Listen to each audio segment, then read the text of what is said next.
On a tous en tête cette scène que tout le monde redoute en fait. Il est genre 2 heures du matin au beau milieu du mois de janvier. Ouais, le moment parfait pour une catastrophe, quoi. Exactement. Il fait un froid glacial dehors, et là, soudain, il y a ce bruit étrange qui réveille toute la maison. Et c'est pas un cambrioleur. C'est presque pire pour le coup. Bah oui, c'est le bruit sourd, tu sais, le bruit continu de l'eau qui jaillit sous pression depuis le meuble de la salle de bain. Le parquet du couloir, il commence déjà à changer de couleur, l'eau s'infiltre sous les plaintes, enfin, la panique totale s'installe. Et là, c'est la perte de tout bon sens. C'est ça. Le premier réflexe, c'est limite animal, c'est de choper un smartphone avec les mains qui tremblent, de taper «urgence fuite d'eau» et de cliquer frénétiquement sur le tout premier numéro qui s'affiche en gros sur l'écran. L'eau, ça a vraiment cette capacité redoutable de court-circuiter toute notre rationalité. Face aux dégâts qui augmentent seconde après seconde, c'est le cerveau reptilien qui prend le dessus. On cherche plus un pro qualifié, on cherche un sauveur, quoi. Quitte à abandonner complètement son esprit critique, on est d'accord. On se retrouve à donner littéralement les clés de chez soi et un accès presque illimité à son compte en banque à un parfait inconnu. Tout ça juste parce qu'il a décroché le téléphone au milieu de la nuit. C'est fou quand on y pense. Et c'est pour ça que notre exploration d'aujourd'hui, elle se penche vraiment sur cette dynamique d'urgence. On va plonger dans un document hyper intéressant qui s'appelle le Guide suisse pour la sélection de services de plomberie professionnelle. Un guide très pointu d'ailleurs. Très bien. Et notre mission, ça va être de décortiquer tout ça, de prendre cette situation de vulnérabilité extrême et d'en extraire des règles d'or, pour transformer ce choix impulsif en un processus rigoureux et surtout protégé. Le choix du contexte suisse, en fait, il n'est pas du tout anodin dans ses sources. C'est un environnement qui est connu mondialement pour l'intransigeance de ses standards. Ouais, on plaisante pas avec ça là-bas? C'est clair. Ce guide, il montre bien que faire appel à un plombier, ça dépasse de loin le cliché du mec qui vient juste mettre un coup de clé à molette sous un évier, quoi. Et si on abordait ça avec la même prudence implacable que pour choisir, je sais pas, un partenaire d'affaires avec qui on va signer un gros contrat? Parce qu'avant même de parler de devis ou d'argent, le guide parle d'un socle légal. Il mentionne le CFC. Le certificat fédéral de capacité. Ouais, c'est bien plus qu'un bout de papier encadré dans un bureau. C'est des milliers d'heures de formation théorique et pratique sur les normes suisses. Qui sont super strictes, c'est ça, hein? Ah mais c'est parmi les plus rigoureuses au monde.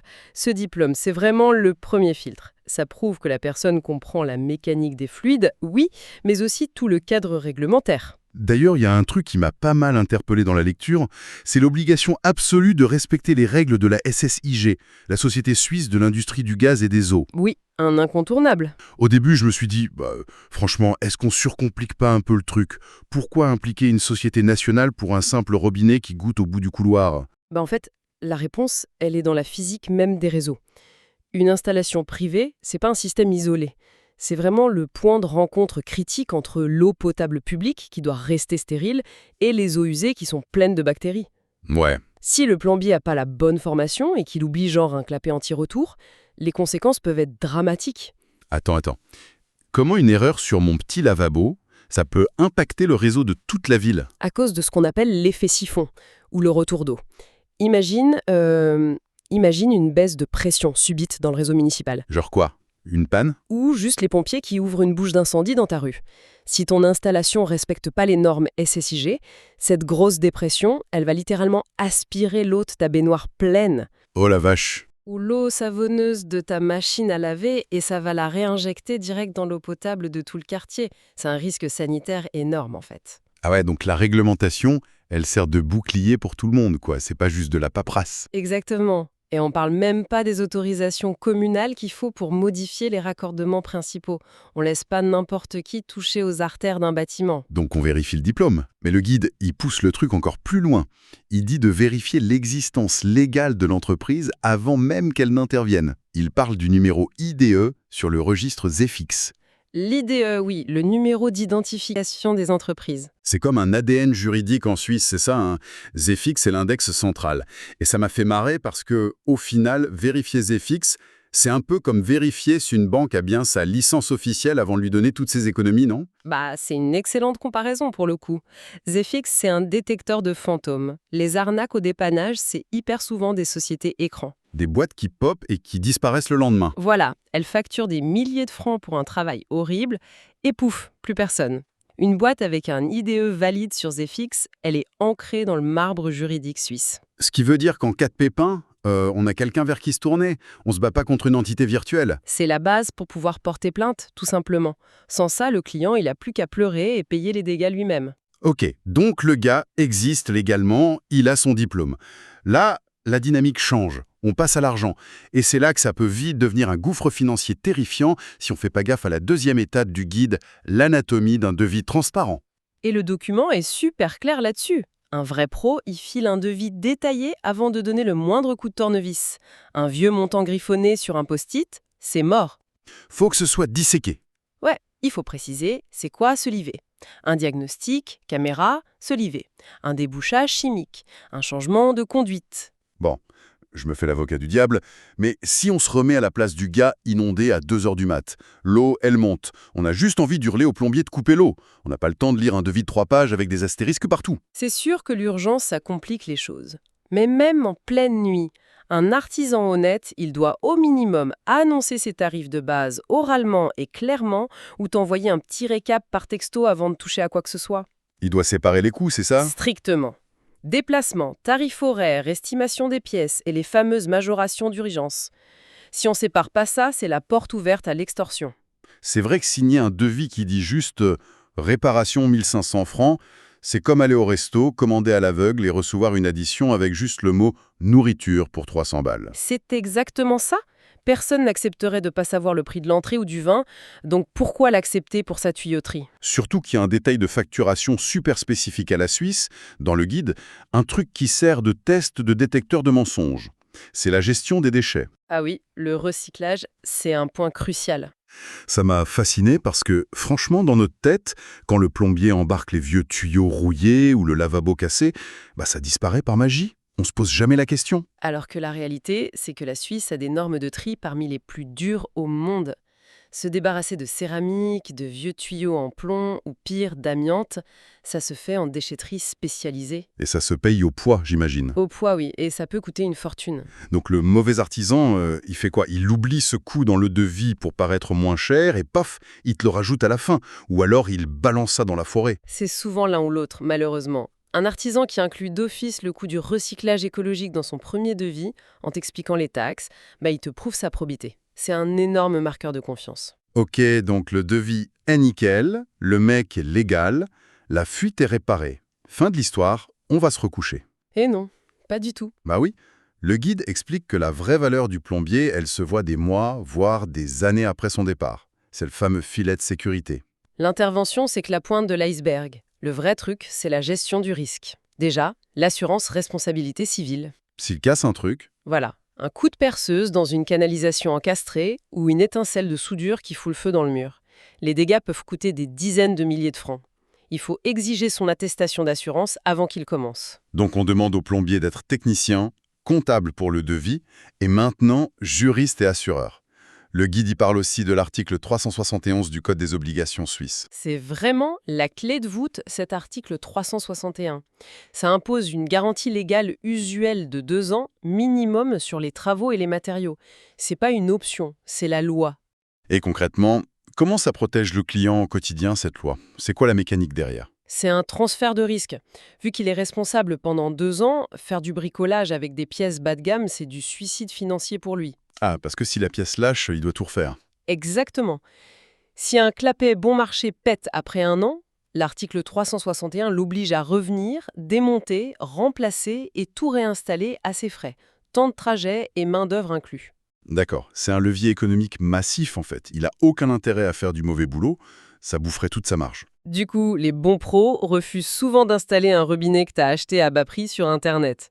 Ils prennent d'office du matériel certifié SSIG pour protéger leur propre rentabilité. C'est super malin. Et il y a un autre scénario qui m'a captivé. Imagine que le plombier, il vient réparer une énorme canalisation qui a pété et inondé l'appart. Mais c'est pas lui qui l'avait installé. Oui, l'intervention en urgence pure. Le guide dit qu'il doit faire un rapport hyper détaillé. Et j'ai direct pensé à la boîte noire d'un avion. Le mec, il devient enquêteur judiciaire, limite. C'est vraiment ça. Il est le seul à voir la scène de crime avant qu'on nettoie tout. Son rapport, c'est le seul document factuel qui existera. Il doit noter quoi, du coup? L'origine de la rupture, l'état de vétusté et le matériau qui a lâché, et tout ce qu'il a fait dans l'urgence pour stopper l'eau. avec le vocabulaire technique précis. Et cette boîte noire, ce rapport, c'est l'arme absolue pour le client. Parce qu'après, il va falloir affronter son assurance habitation. Ah bah l'expert de l'assurance, il va tout faire pour savoir si c'est de l'usure normale, un défaut de fabrication, ou si tu as laissé geler le tuyau par négligence. Et sans le rapport du plombier, l'assurance va trouver la petite bête pour pas rembourser le parquet et les meubles. Exact. Le rapport, il traduit le chaos boueux de ta cave en un document juridique inattaquable. Ça vaut de l'or. C'est clair. Mais bon, tu vois, même avec le meilleur devis, l'article 371, le rapport, si le mec répare ta fuite en tirant la gueule sans décrocher un mot et qui refuse d'expliquer ce qu'il fait, C'est super angoissant. bah oui, ça laisse un énorme malaise. L'assurance protège le portefeuille, mais qu'est-ce qui rassure l'humain qui a les pieds dans l'eau au milieu de son salon? C'est là que le guide parle de pédagogie et de preuve sociale. Les fameuses soft skills, les compétences humaines, elles sont tellement sous-évaluées dans l'artisanat.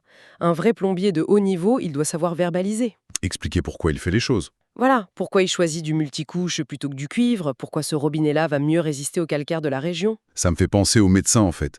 Le chirurgien génial, c'est cool, mais la manière au chevet du patient, c'est vital. Ah oui, complètement. Si le médecin t'explique pas le diagnostic avec des mots simples, tu paniques. Bah, le plombier, s'il te laisse dans le brouillard en partant, tu sais pas si ça va recasser demain. Sa mission de réassurance, elle est ratée. C'est parce que la vraie maîtrise, c'est la clarté. Le mec qui survole son métier, il va te balancer du jargon pour cacher qu'il n'est pas sûr de lui. Celui qui maîtrise à fond, il t'explique ça simplement. Mais comment on évalue cette pédagogie avant que le gars ne sonne à la porte? C'est là qu'on fouille les avis en ligne, j'imagine. La preuve sociale, oui, mais attention. Ouais, parce que les avis sur Internet, c'est un terrain miné. Les fausses étoiles, on connaît. Le guide dit quoi pour pas se faire avoir? Il faut faire de l'analyse sémantique, en gros. Juste regarder la note de 4,8 sur 5, c'est l'erreur de base. Un 5 étoiles sans texte, ça sert à rien. Il faut lire les histoires, quoi. Il faut chercher des mots-clés récurrents, des commentaires qui disent genre il a pris le temps de m'expliquer, ça valide la pédagogie. Devis respecté au centime, ça valide la rigueur. Et il y a d'autres mots-clés repérés? Oui, un truc souvent ignoré, la propreté du chantier. La propreté. C'est vrai qu'on imagine toujours que la plomberie, ça va mettre de la boue et de la poussière partout. Et c'est là que les meilleurs se démarquent. Un artisan qui prend l'éponge à la fin, qui ramasse les éclats de céramique et qui enlève ses chaussures de sécurité avant de marcher sur ton tapis. Ah oui, la base du respect. C'est énorme. Et ces petits détails dans les avis, c'est impossible à falsifier en masse par des bots. Une boîte suisse qui accumule ce genre de retour, c'est l'excellence totale. Waouh. Bon, le portrait robot qu'on vient de tracer, il est hyper exigeant. Si on résume un peu notre cheminement depuis la fuite de 2 heures du mat, trouver le bon pro en Suisse, c'est chercher un mouton à 5 pattes. Un peu, oui. On veut un technicien certifié CFC qui garantit la sécurité avec les normes SSIG. Ensuite, il doit être un gestionnaire transparent avec un devis millimétré qui inclut le recyclage. Il doit exister sur Zefix Avec son assurance responsabilité civile. et garantir son travail avec l'article 371. Il fait aussi l'enquêteur avec son rapport d'intervention de botte noire et en plus c'est un super pédagogue hyper propre. Ça fait beaucoup, mais assimiler tout ça, ça change tout psychologiquement. C'est ça. La prochaine fois qu'un tuyau pète, on subit plus. On n'est plus la victime tétanisée prête à signer n'importe quoi. On devient un client averti. On sait quelles questions poser au téléphone. On reprend le contrôle sur le chaos, en fait. Le savoir annule la panique, tout simplement. Tu filtres les opportunistes pour garder que les vrais pros. Ouais. Et pour finir là-dessus, ça me mène à une réflexion un peu vertigineuse. Quand on voit cet arsenal de lois, de normes, de pressions, de certificats environnementaux, juste pour changer un bête lavabo. Ça fait réfléchir sur notre société. Grave. Ça montre à quel point on repose aveuglément sur une infrastructure gigantesque et complètement invisible. C'est caché dans nos murs, sous nos pieds, Et on prend ça tellement pour acquis. jusqu'à la fameuse goutte d'eau qui tombe du plafond au milieu de la nuit.